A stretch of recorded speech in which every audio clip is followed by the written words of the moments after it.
Hello my friends, David Kessler here and welcome back to the studio. I had no idea I had so many watercolor painters as followers on YouTube and my blog, so we're doing another watercolor painting demonstration for you because there's such a request for it and such a need for it, I guess, from my subscribers. So thank you for letting me know what it is that you wanted to see. Today we're going to try, completely non-objective abstract in watercolor to see what happens. As usual, I'm using the same products. I'm using Core watercolors. That's Q-O-R, pronounced Core. That's made by Golden Paint Company. I'm going to be using Fabriano Artistico watercolor paper, 300-pound rough press. Okay. The rough press paper has the same. It's made the same. The mold for the surface texture is different. So it's really the same as cold press. It has the same properties as cold press paper, just has a different surface texture. That's the only difference. My backing board that I'm using is a corrugated plastic sheet, right? So if you're interested in what it is, just Google, corrugated plastic sheet near me or whatever, and it'll come up with resources where you can order it, or maybe you have a local resource like we do here.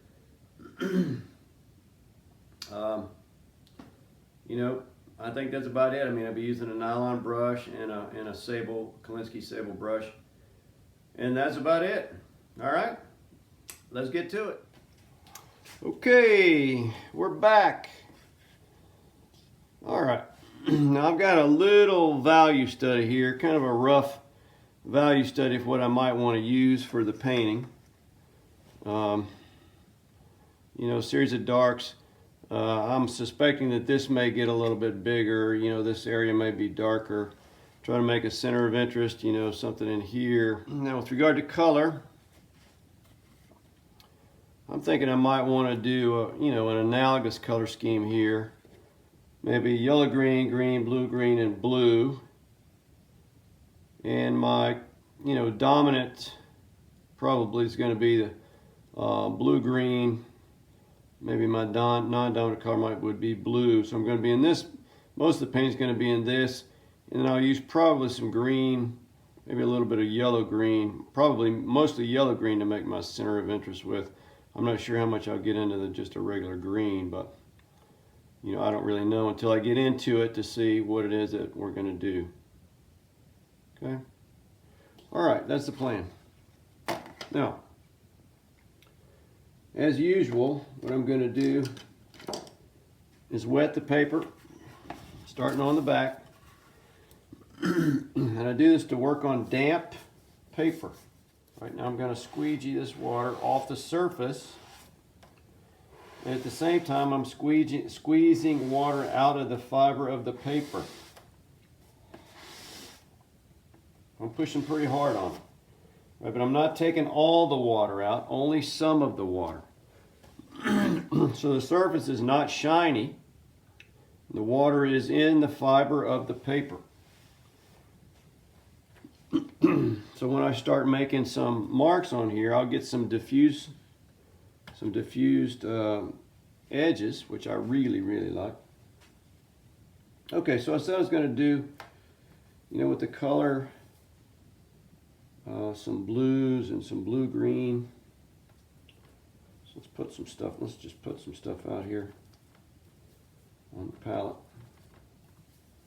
So I got cerulean blue, cobalt turquoise, and then viridian. Okay, so that should give me some nice color to start with. And I don't really, have that much of a plan. I'm going by my sketch here, my value study. So most of this I'm just going to sort of put in here in random. I'll put a little manganese blue in here. That'll look nice. So what I want to do right now is just lay in kind of a first, just a sort of a first wash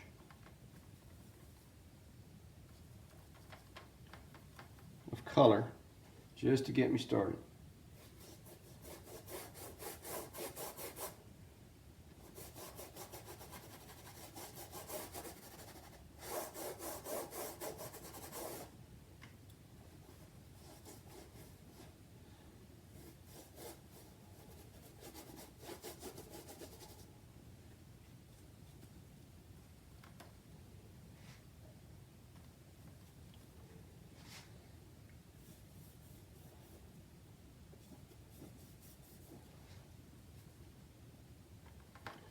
There, really and truly, I'm just putting this color in randomly. You think, oh, well, he's lying about that. But really, it's just random right now. I'm just trying to get a little color on the page.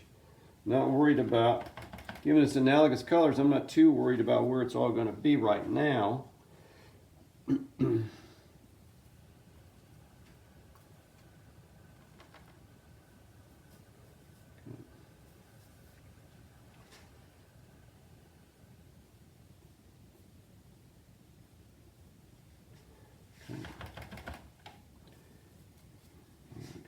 Spread that out a little bit. Spread those edges out. There we go. Okay. So I'm adding a little indigo in here, as well as a little bit of ultramarine blue.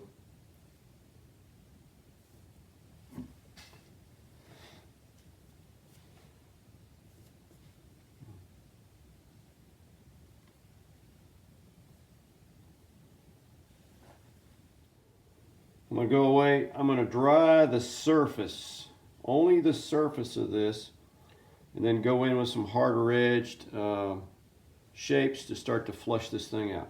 So we said we're going to do blue, blue-green, some green, which I don't even have on here yet, and yellow-green, which I also don't have on here. So the yellow-green, you know, probably have a center of interest somewhere in here where the whole white is, so I'll add some yellow-green. You know, I don't know. Let's sort of see what happens. So I'm going to get in here and work on some darker values.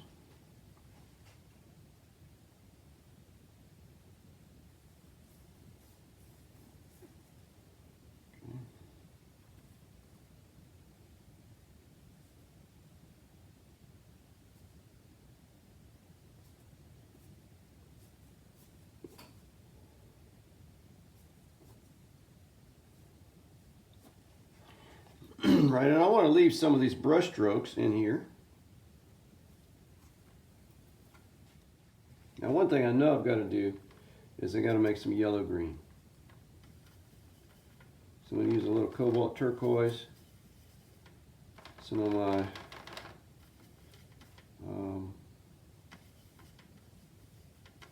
cool yellow, right, and I can go ahead and put some of this in. Whew. Yowza. That's green. Okay.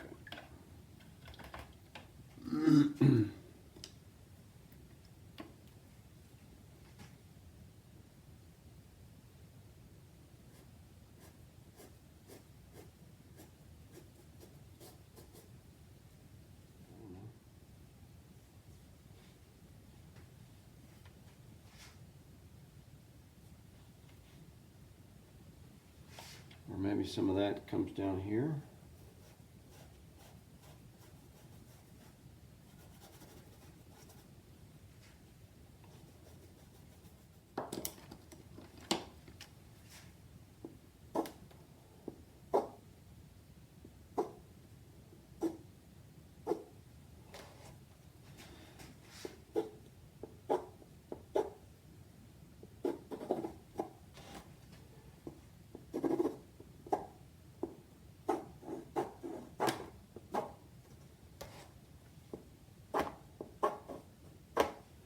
So I'm just taking the handle of an old watercolor brush, right? So just, you know, sort of lightly putting in some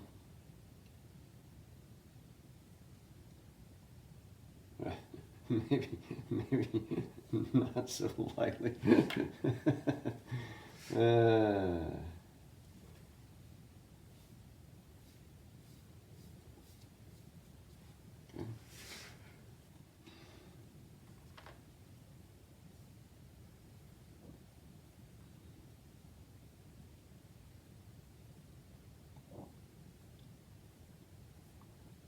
nice brush stroke, I mean, just leave it, right? Don't keep screwing with it.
Oh yeah, babe, that helps a lot.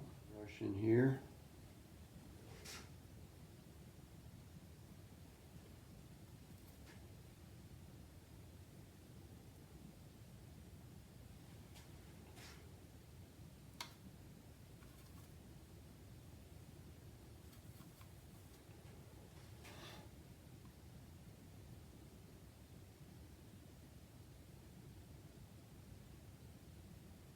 Dude.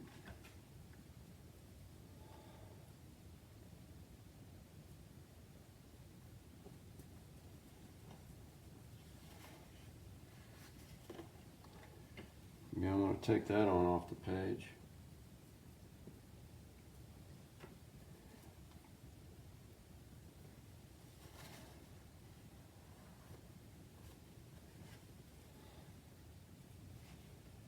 A little relief through here.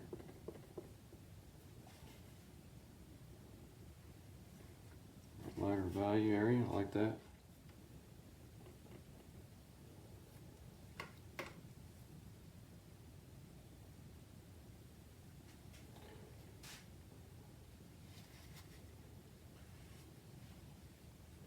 Okay, subtle, but that's good. I like that. Between these shapes.